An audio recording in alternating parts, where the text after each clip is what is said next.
Hello folks, so today something a wee bit different here today. We're actually heading to 5 Mile Town. We have made a new purchase, something I suppose I never really thought I would have done. Probably wouldn't have any interest in doing. So we have actually bought a foot trimming crush. Sorry, turning. It's just tidying up the lane here. I'm letting him pass in the digger.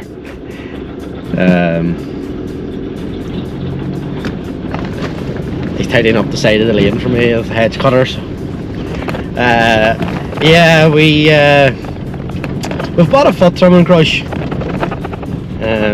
for a number of reasons. Not that my foot trimming man isn't. It's excellent what he does, very good.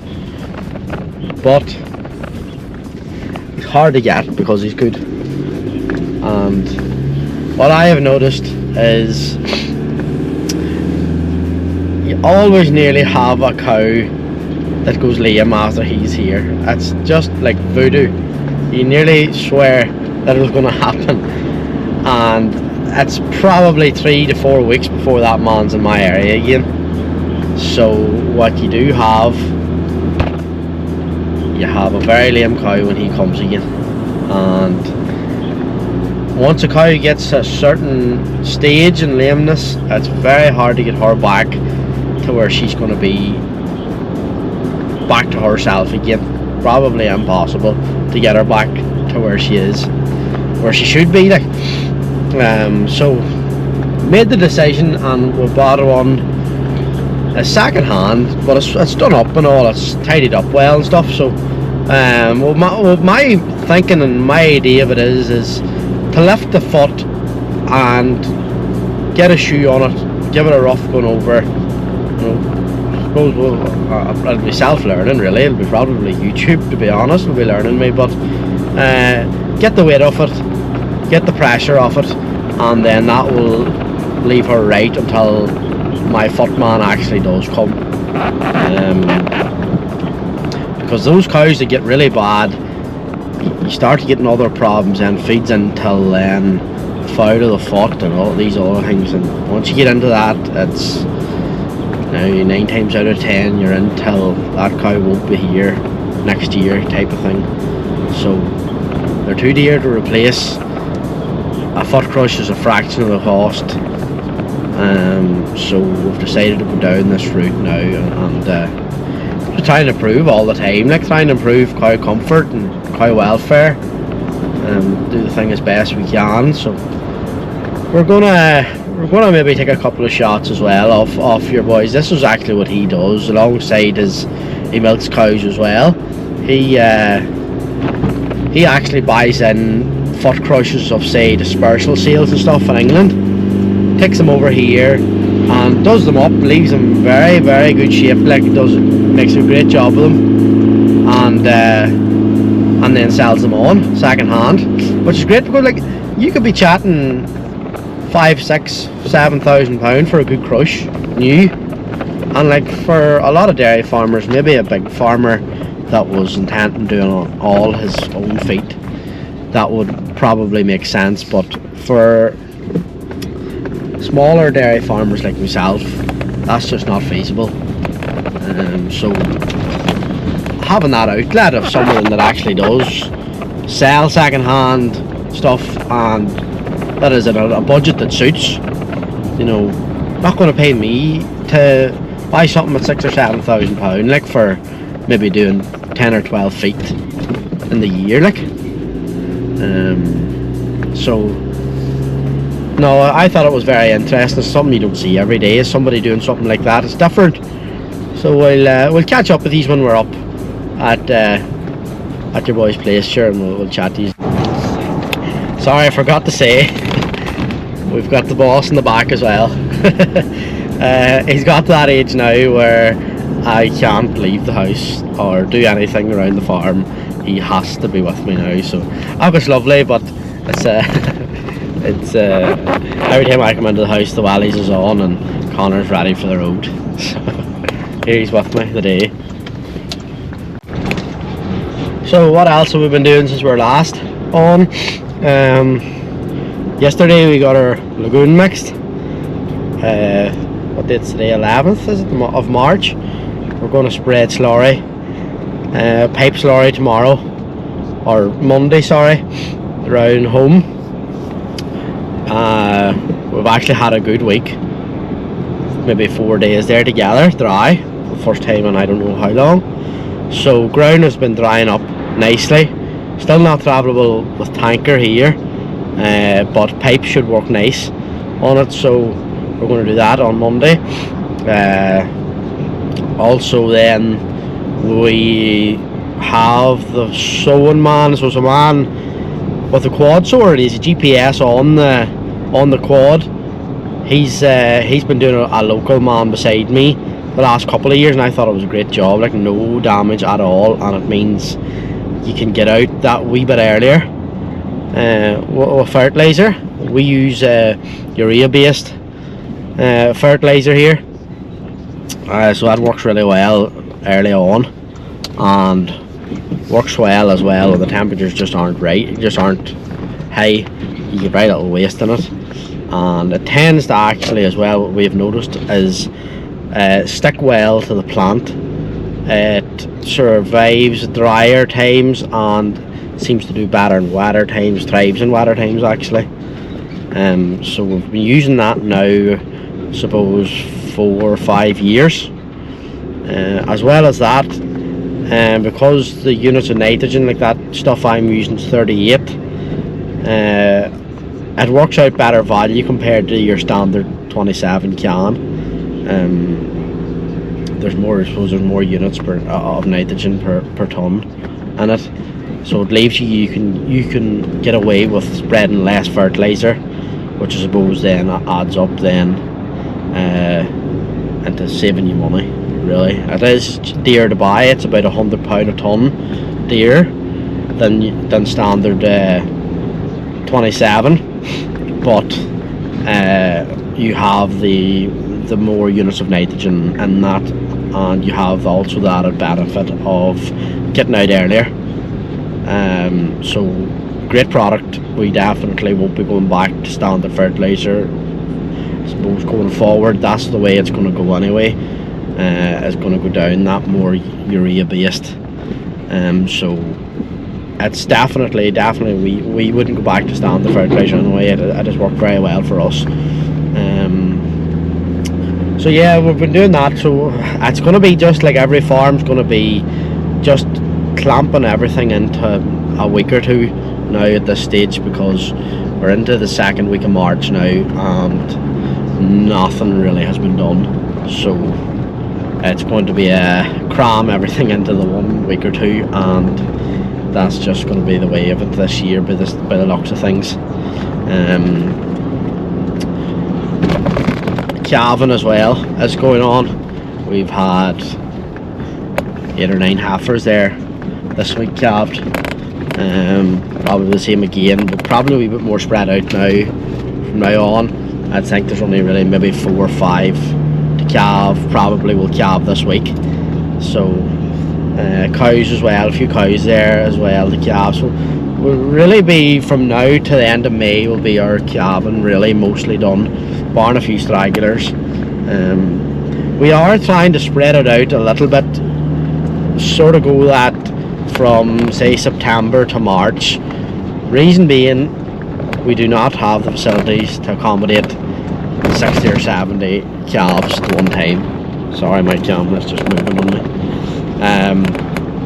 We don't have the accommodation for it, and then once you go into that cramming calves into the one shade, that's when you start getting the problems. You get your pneumonias and scours rife then. So until we can get enough room for calves, we will be sticking to that spread. It also leaves you with a little bit more steadier of income. What I found in the past, especially when I went down that really extreme spring route, we found just cash, it was just hard to manage that cash flow, especially the springtime, because what we were doing then, we weren't really getting into a good milk check until probably April realistically. So that meant you had your fertilizer to buy, and you had the like of pipe and slurry. You were running up bills that there was no cash flow to meet there. And yes, you did try to put away some money, but I suppose like anybody in farming, there's always a spot or there's always a hole that needs filled with that money. So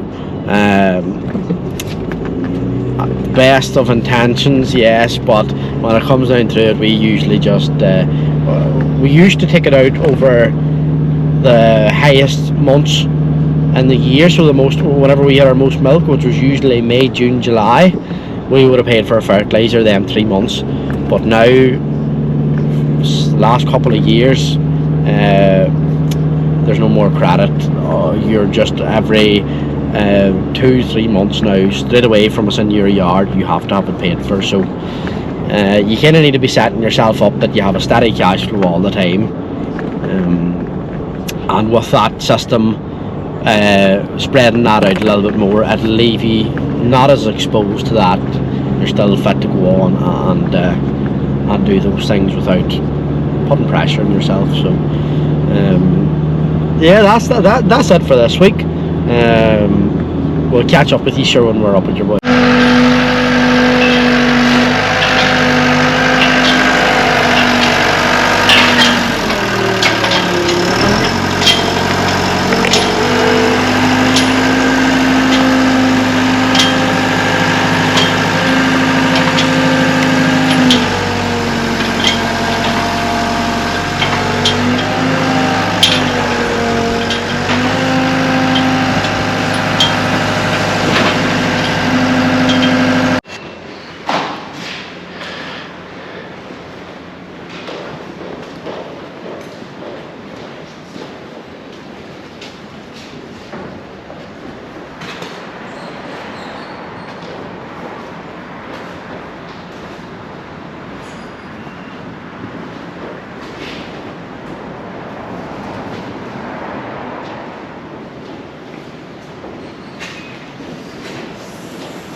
So there's a crush just in now.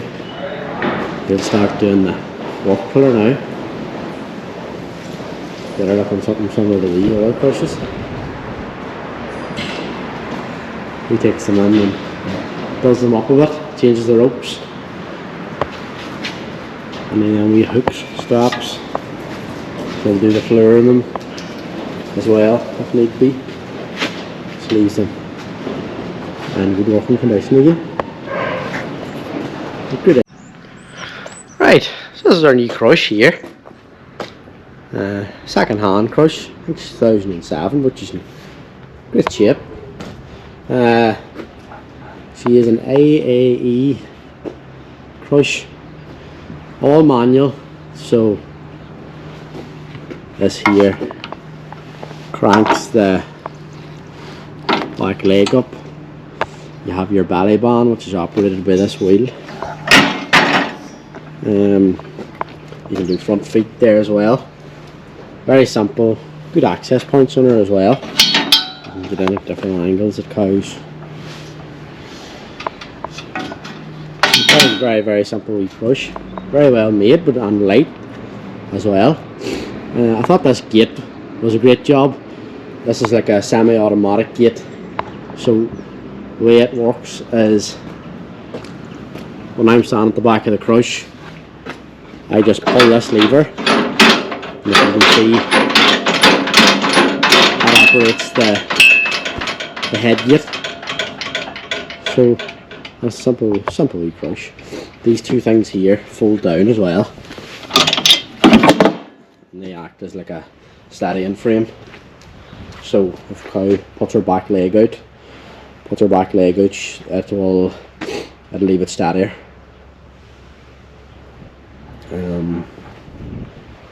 I also really like the head gate on this wee crush, because on some crushes they would have to step out over something down at the bottom. Well, this crush, you just open up and there's no obstruction at all.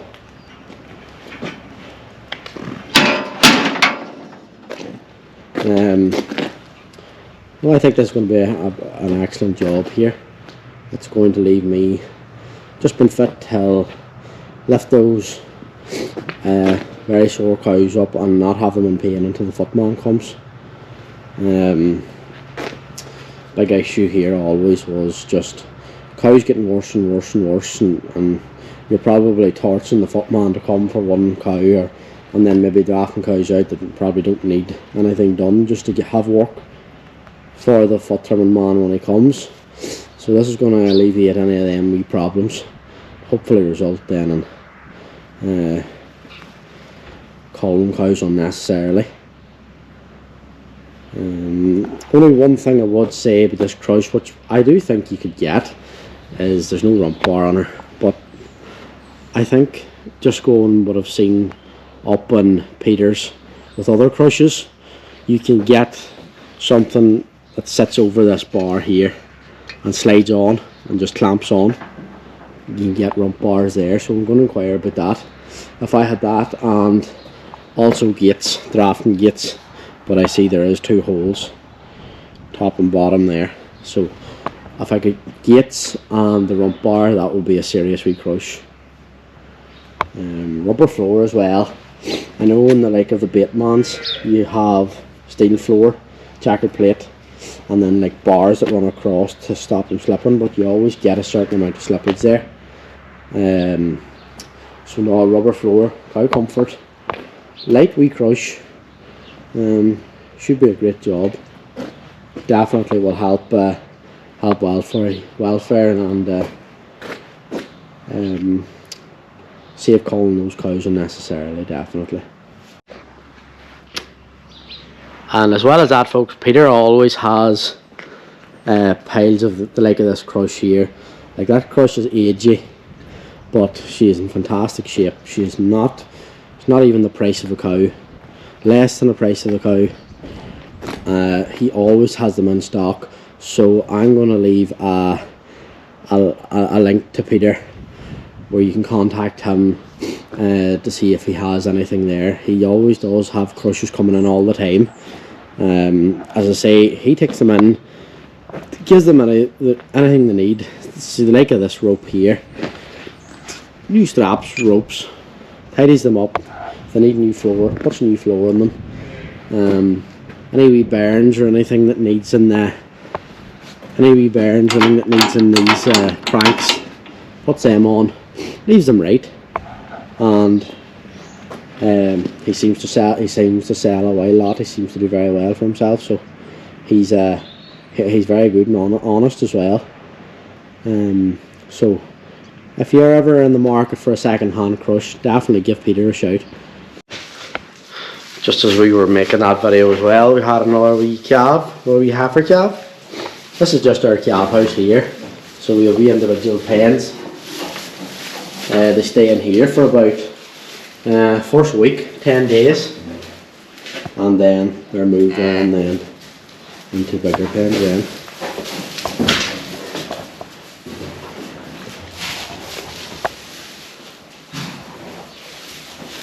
Until once a day milk at 2 weeks old till weaning then.